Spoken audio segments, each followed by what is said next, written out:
കൊത്തി കൊത്തി മുറത്തിൽ കയറി കൊത്തിയ ഹമാസ് തീവ്രവാദികളുടെ പരിച്ഛേദം പോലും ഭൂമുഖത്ത് അവശേഷിപ്പിക്കുകയില്ലെന്ന ഉഗ്ര ശപഥത്തിൽ ഭീകരോച്ചാടനം തുടങ്ങിയ ഇസ്രായേൽ ഏറെക്കുറെ തങ്ങളുടെ ലക്ഷ്യത്തിലേക്ക് എത്തിയിരിക്കുകയാണ്.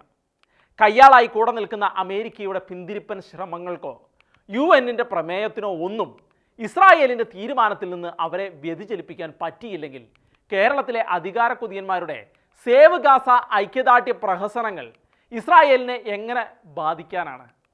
അവരെടുത്ത തീരുമാനം വെടിപ്പായി തന്നെ നടപ്പിൽ വരുത്തി. അതുകൊണ്ട് ഇനിയൊരു തിരിച്ചുവരവ് ഇല്ലാത്ത വിധത്തിൽ ഇടത് വലത് വക്രതയുടെ നേർക്കാഴ്ചയായിരുന്ന സേവ് ഗാസ ക്യാമ്പയിനുകൾ എന്നേക്കുമായി ചരമഗതി പോകുവാൻ പോവുകയാണ്. അടങ്ങാത്ത മതതീവ്രവാദ കലിപ്പിളക്കങ്ങൾക്ക് ദൃഷ്ടാന്തമായി പ്രായഭേദമന്യേ മനുഷ്യനെ പച്ചയ്ക്ക് കഴുത്തറുക്കുമ്പോഴും സ്ത്രീകളെ ബലാത്സംഗം ചെയ്യുമ്പോഴും വയോവൃദ്ധരെ ബന്ദികളാക്കി നടത്തുമ്പോഴും മൃതദേഹങ്ങളെപ്പോലും അപമാനിച്ചപ്പോഴും അല്ലാഹു അക്ബർ വിളിച്ച തീവ്രവാദികൾ ഇപ്പോൾ പ്രതിരോധിക്കാൻ പോയിട്ട് നിവർന്നു നിൽക്കാൻ പോലും ശേഷിയില്ലാതെ തുരങ്കങ്ങളിലും ഇരുട്ടിലും ഇടവഴിയിലും നിലം പൊത്തി കൈകൂപ്പി വെടിനിർത്തോ എന്ന് ഇസ്രായേലിനോട് കെഞ്ചുകയാണ്. ആരാണ്ടെ കണ്ട് ആളാകാൻ വന്നവർ പണി ഇരുന്ന് വാങ്ങിക്കൂട്ടുന്ന പരമദയനീയ കാഴ്ചകളാണ് ഇന്ന് ഗാസയിൽ കാണുന്നത്. വെടിനിർത്താൻ ഇസ്രായേലിനോട് ആവശ്യപ്പെട്ട് തീവ്രവാദികളെ പോരാളികളാക്കി കേരള നാടിന് തന്നെ അവമതിപ്പ് ഉണ്ടാക്കിയവർ നടത്തിയ സമാധാന റാലികൾ അവസാനിച്ചു കൊണ്ടിരിക്കുകയാണ്. ഹമാസ് പോരാളികളാണെന്നും ഗാസയിൽ ഇസ്രായേൽ ചെന്നാൽ പണി വാങ്ങുമെന്നും വീം പഠിച്ച രാഷ്ട്രീയ തൊഴിലാളികളും മലയാളത്തിലെ പ്രമുഖ മാധ്യമങ്ങളും ദാവീദിൻ്റെ നക്ഷത്രമുള്ള കൊടി ഗാസയിൽ പാറിപ്പറക്കുന്നത് കണ്ട് ഇപ്പോൾ കടുത്ത ഇച്ഛാഭംഗത്വത്തിൻ്റെ ആലസ്യത്വത്തിൽ നാക്കുളുക്കിയ പരുവത്തിൽ ഇരിക്കുകയാണ്. കേരളത്തിലുള്ള ഇതുപോലെയുള്ള പ്രഹസനങ്ങൾ എത്ര ഗൾഫ് രാജ്യങ്ങളിൽ നടന്നു? കയ്യിൽ തുട്ടുള്ള ഏതെങ്കിലും ഇസ്ലാമിക രാഷ്ട്രങ്ങൾ പലസ്തീനികൾക്ക് അഭയം നൽകിയോ? ഇടവരും വലതരും അലറിയതുപോലെ ഇസ്രായേലുമായി ഗൾഫ് രാജ്യങ്ങൾ പുലർത്തിയിരുന്ന നയതന്ത്ര ബന്ധങ്ങൾ വിച്ഛേദിച്ചോ?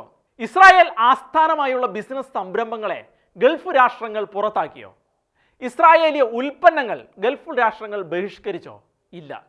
ഭീകര പ്രവർത്തനത്തിൻ്റെ പേരിൽ അഫ്ഗാനികളെ പാകിസ്ഥാനിൽ നിന്ന് ചവിട്ടി പുറത്താക്കിയതുപോലെ ഹമാസ് തീവ്രവാദം ഇല്ലാതാകുന്നതിൽ സന്തോഷിക്കുന്നവർ തന്നെയാണ് എല്ലാ ഇസ്ലാമിക രാജ്യങ്ങളും.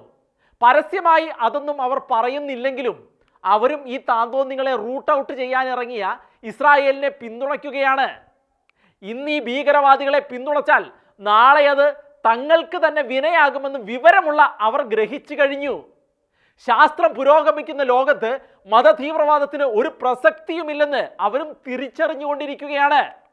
ചുരുക്കി പറഞ്ഞാൽ കേരളത്തിലെ ഇടതന്മാരും വലതന്മാരും ചില മാധ്യമങ്ങൾ നടത്തിയ വായാട്ടങ്ങൾ കാര്യമായി ആരും ഇപ്പോൾ ഗൗരവത്തിൽ എടുക്കുന്നില്ല എന്നുള്ളതാണ് ചുരുക്കം.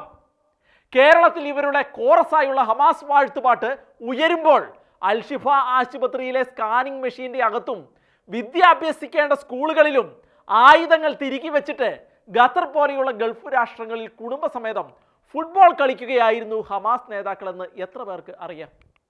സ്വന്തം സഹോദരങ്ങളെ കൊലയ്ക്ക് കൊടുത്തവരെയും ഷെൽട്ടറിലിരുന്ന് ഡയലോഗ് അടിച്ചവരെയും ഭയന്നു വിറച്ച് ടണലിൽ കയറിയിരുന്നവരെയും ഒക്കെ പോരാളികളെന്ന് വിളിക്കുന്നവരുടെ തൊലിയുടെ കട്ടിയെപ്പറ്റി ഗവേഷണം തന്നെ നടത്തേണ്ടതുണ്ട്.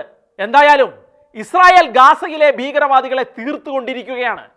ഇനിയും അത് അറിയാത്തവർ വോട്ടിനു വേണ്ടി സേവ് ഗാസ എന്ന് അലറി കാറി അസ്വസ്ഥതകൾ ശമിപ്പിക്കട്ടെ. ഹമാസിൻ്റേത് വെറും വികാര പ്രകടനങ്ങളാണെന്ന ഡയലോഗുകൾക്കൊക്കെ ഒരു പാർട്ടിക്ക് എത്രമാത്രം ദോഷം ചെയ്യുമെന്ന് പലരും പലവട്ടം പറഞ്ഞതാണ്. അത് സംഭവിക്കുക തന്നെ ചെയ്യും.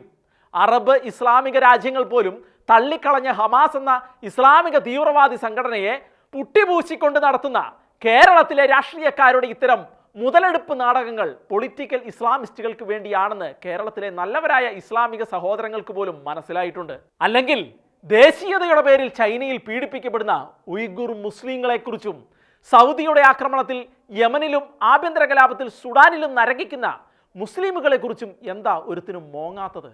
അവർക്ക് വേണ്ടി ആരും ഐക്യദാർഢ്യം നടത്താത്തത് എന്തുകൊണ്ടാണ്? ഹമാസ് തീവ്രവാദികൾ ഇല്ലാതാകുന്നത് തന്നെയാണ് പലസ്തീൻ ജനതയുടെയും ഭാവിക്ക് നല്ലതെന്ന് മോഡറേറ്റ് ഇസ്ലാമിക ലോകം തിരിച്ചറിഞ്ഞിരിക്കുന്നു. ഇപ്പോഴിതാ യൂറോപ്യൻ യൂണിയനും തീവ്രവാദത്തിൻ്റെ കുഴലൂത്തുകാരെ സ്കെച്ച് ചെയ്തു കഴിഞ്ഞു. മതഭ്രാന്ത് ഇല്ലാതെ സമാധാനമായി ജീവിക്കുന്നവർക്ക് പോലും അത് തിരിച്ചടിയാകും എന്നുള്ളതാണ് വാസ്തവം.